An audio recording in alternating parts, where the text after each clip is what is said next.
Now at 5:30, Lexington police have identified a man they say robbed the Central Bank on Richmond Road. They think he may also be involved in another theft. Terrifying, traumatized. Never seen nothing like that in my life. Also on WKYT this morning, a Clark County boy was hurt after being dragged several feet by a school bus. We'll have an update on his condition. And the FBI has arrested an Ohio man. They say he was plotting to set off explosives at our nation's capital. Tracking, alerting, protecting. This is WKYT This Morning. Good morning. As we come back on the air bright and early, it's so nice to have you with us here on this Thursday. I'm Bill Bryant. And I'm Rebecca Smith. Hope you're having a great day. I just keep thinking about the warm-up on the way.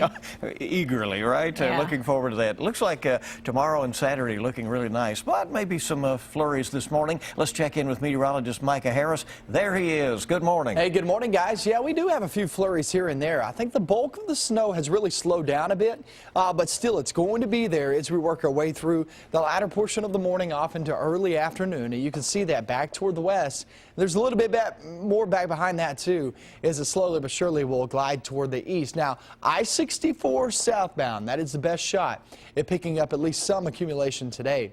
Right now across Kentucky, we're in the 20s. Anything that falls, which even if it's a ½ an inch, which I do believe some spots could pick that up, that's going to be pretty treacherous travel across the area. Now, the focus of the forecast is just up and down. This weather pattern is going to be pretty weird. It starts with today with cold temperatures and also some snow. And then the next couple of days look really good. Then we bring in some more snow. It's just up and down. I'll explain that in further detail coming up.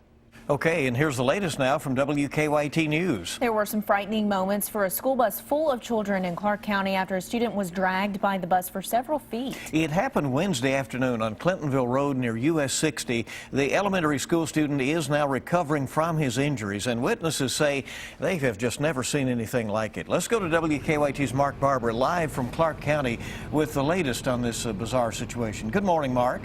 Good morning, Bill and Rebecca. A witness says when the student was walking off the school bus, the doors closed on his jacket. Investigators say that the student was then dragged under the bus on the road face down for about 15 to 20 feet. Now, that student is now recovering at UK Hospital this morning, where he is being treated for cuts to his face as well as road rash. Now, we spoke with the witness who says he rushed to help that boy as soon as he saw it happen. He says that he slid underneath the bus, got down right next to that boy, and started talking to him, letting him know that help was coming. The only thing I could do was just lay down, look at his face, talk to him, try to comfort him, let him know somebody was on the way. Now, when we asked the Clark County Superintendent about their bus driver protocol, they said that all bus drivers must make visual confirmation that the student makes it to their final destination safely. Now, the superintendent also says that they are not taking this accident lightly at all. In fact, we're told that they are now going over the surveillance video in the bus to try to figure out what their next steps need to be. Live in Winchester, Mark Barber, WKYT. Mark, thank you very much. Police have identified the man who they say robbed a Lexington bank. There is an arrest warrant out for 25-year-old John Nation. He is being charged with robbery. Lexington police say Nation walked into the Central Bank on Richmond Road yesterday and pulled out a gun. They say he demanded money from the tellers. And police think he may also be involved in an attempted theft at a nearby Rite Aid just before the bank robbery. Police think Nation is driving a white Toyota 4Runner. They say he has a teardrop tattoo under one of his eyes. Well, they've managed to elude police for more than a week. But this morning there is new information on the search for two missing Kentucky teenagers who police say are getting more dangerous in their behavior. Let's go to WKYT's Whitney Wetzel at our live desk with the latest on that. Whitney, good morning. Good morning. Authorities have confirmed that a missing Grayson County teenager was spotted in South Carolina. 13-year-old Cheyenne Phillips and her boyfriend, 18-year-old Dalton Hayes, were seen in a Manning, South Carolina Walmart on Monday. It's also been confirmed that the two are still traveling in a red 2006 Toyota Tacoma with Kentucky farm tag 0050CD. Authorities say a firearm was in that vehicle when it was taken. It's just one of two cars that couple is accused of stealing. Authorities say the two don't have any cash, so they're worried about what the pair might do to get money. We just want them to come in, turn themselves in, because eventually, it's just going to get worse for them and law enforcement, and we do not want that to happen. Phillips has been missing since January 3rd. At the Walmart, she was wearing a black long-sleeve shirt, black sweatpants, and brown and pink cowboy boots. Hayes was wearing light-colored dirty blue jeans, a UK Wildcats short-sleeve shirt, and black tennis shoes. Police say it's unclear where they were headed when they left that store. Authorities in that region have been notified, but anyone with information is asked to call police. At the live desk, Whitney Wetzel, back to you. Well, the FBI has arrested an Ohio man Wednesday after they say he was planning to set off explosives in the U.S. Capitol. Evan Millward reports. That dude over there is FBI. Chris Cornell's neighbors can see something's up Wednesday. 1, 2, 3, 4, 5. Armed with rifles, the FBI's goal is instead to rifle through Cornell's room and computer. They'd find a Quran and instructions for destruction. According to the charges against him, Cornell told an informant, quoting, "I believe that we should just wage jihad under our own orders and plan attacks and everything." His target? The U.S. Capitol and the people in it. In November, he said he'd build bombs for the building and buy a gun for everyone who ran. On Wednesday, he came in to buy 2 guns in Colerain Township. All I saw was a takedown. That was it. Store manager John Dean personally helped Cornell pick up 2 AR-15 rifles similar to this one and 600 rounds of ammo. You know, he was a little shy, you know, but talkative. Nothing really out of the ordinary about him at all. Certainly nothing that would indicate that he was involved in something of this magnitude. FBI agents were watching inside and waiting outside. Forget the fact that this is the type of business I'm in as a citizen of Cincinnati and as a citizen of the United States of America. That concerns me. The fact that, you know, I'm in a business where they've come in to purchase something, you know, that's concerning. This is how Cornell looks now, booked into the Butler County Jail, an accused jihadist in Cincinnati. Well, Cornell's parents spoke to the media about their son. His father, John, says he thinks his son was just trying to find direction and was vulnerable, while his mother says her son is innocent. Republican Senator Rand Paul of Kentucky says that some people game the system to receive disability payments that they don't deserve.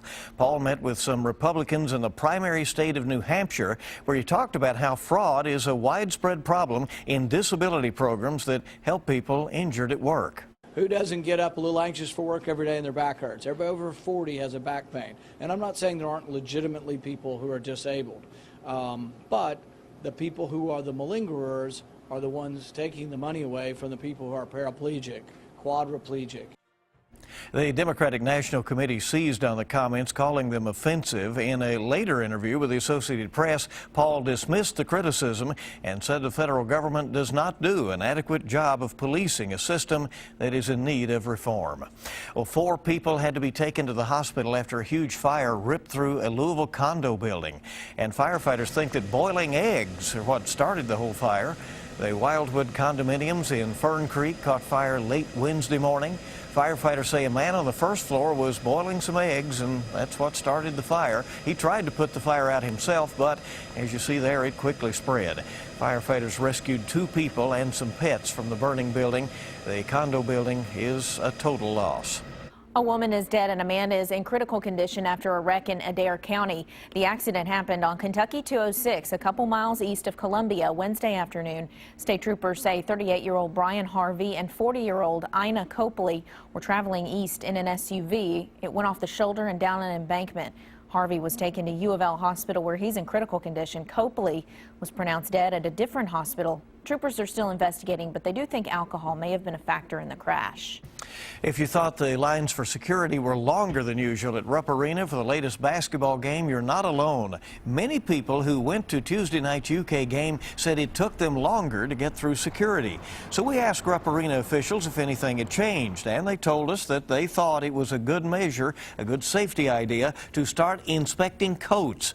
Security guards had fans take them off as they went through security. Arena officials say no specific event nor threat triggered the change, but attacks in France last week did raise their awareness. We try to think of the worst case scenarios that can happen at any time so that the general public and our patrons feel safe when they come, knowing that we are ahead of the game, trying to stay above industry standards. Arena officials say the inspection process can change from event to event, but they say people going to the Miranda Lambert concert tomorrow should expect their coats to be checked.